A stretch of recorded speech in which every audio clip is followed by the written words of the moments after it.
There are many yoga techniques that can be learned. In pursuing those techniques, one can be left with a bewildering sense of uncertainty about why all of the methods are being learned, aside from a general idea that the methods are for self-realization or enlightenment. To separate the differences between techniques and skills, you need to put it simply. There is a vast difference between a skill and the methods or techniques that were used to attain that skill. Think of the way an infant does many actions in those early months and years. The child may be playing with this or that toy, or exploring the new environment of this new world. Yet, all of the play and exploring leads to development of a few underlying skills, such as the motor skills of being able to hold an object in the hand, or to move the legs so as to go from here to there. In yoga science, techniques are tools to gain skills. All of the techniques are used to develop certain skills by which one can meditate at a depth that will reveal the center of consciousness, the self within. It is not so much a matter of the techniques themselves being important, but rather the techniques are tools to cultivate the underlying skill.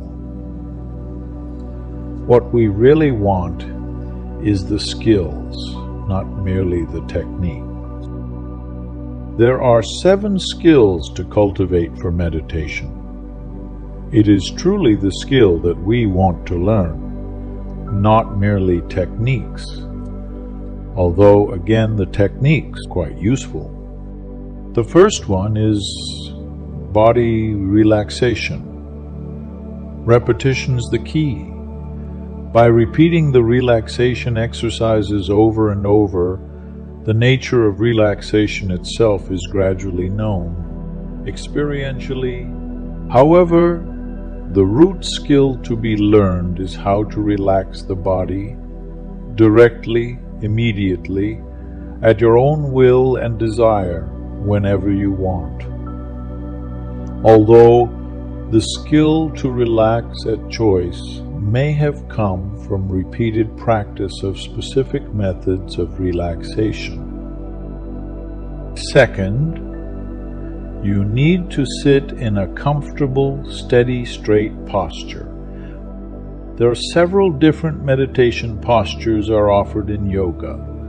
One may spend years developing and refining their meditation sitting posture, but the main goal of all of these postures, methods, and adjustments is the skill of sitting comfortably, steady, and straight.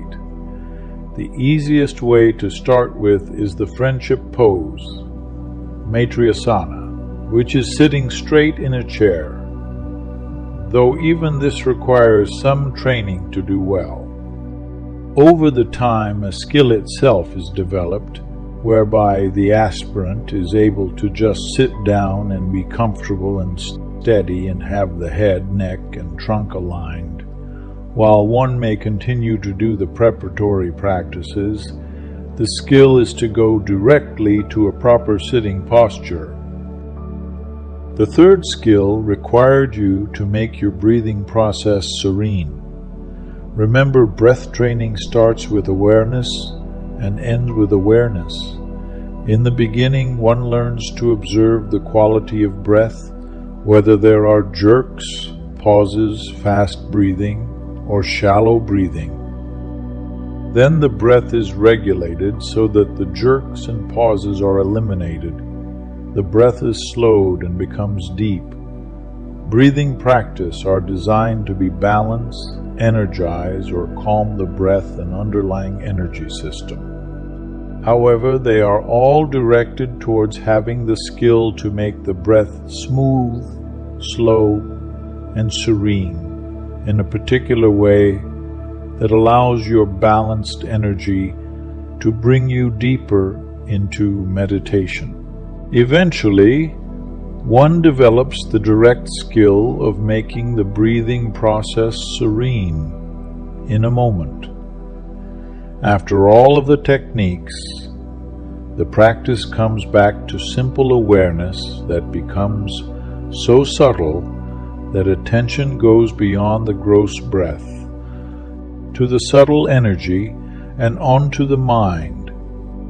The ability to attend to breath in this way is a skill, not a method. Fourth, the way you witness objects traveling in the train of mind. Often students of meditation mistakenly trying to eliminate thought patterns from the mind, rather than learning to be a neutral witness of the objects of the mind field. This mistake usually comes from misunderstanding the process of quieting the mind. To quiet the mind does not mean suppression or repression of thoughts and emotion. Rather, it has to do with the skill of letting go, of allowing the thought patterns to flow without interruption, remaining focused not on the objects in the flow of the river of mind, but on the stream itself.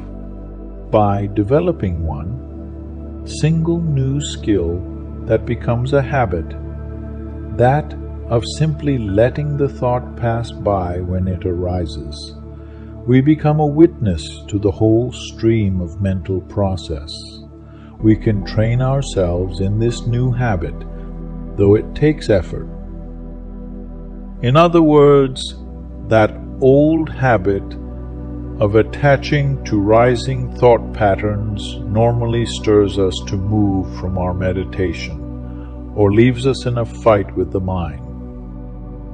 There are a variety of concentration methods used to train and focus the mind on gross, subtle, or subtler objects, while at the same time the root skill is to be able to simply witness the train of objects traveling in the mind without getting caught up in them. While we are learning specific methods, it is very useful to continually remember that the ability to witness objects in the train of mind is a root skill we are trying to cultivate.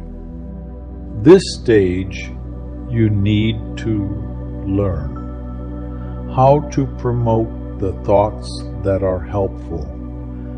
This ability to promote the thoughts that are helpful requires developing the skill to direct willpower, or sankalpa shakti, so as to turn the positive thoughts into action. The skill of promoting helpful thoughts rides on the positive power of the ego, ahamkara, the training of the sensory motor mind, manas, and the wisdom of choice buddhi, while integrating these with the storehouse of the thought patterns, chitta.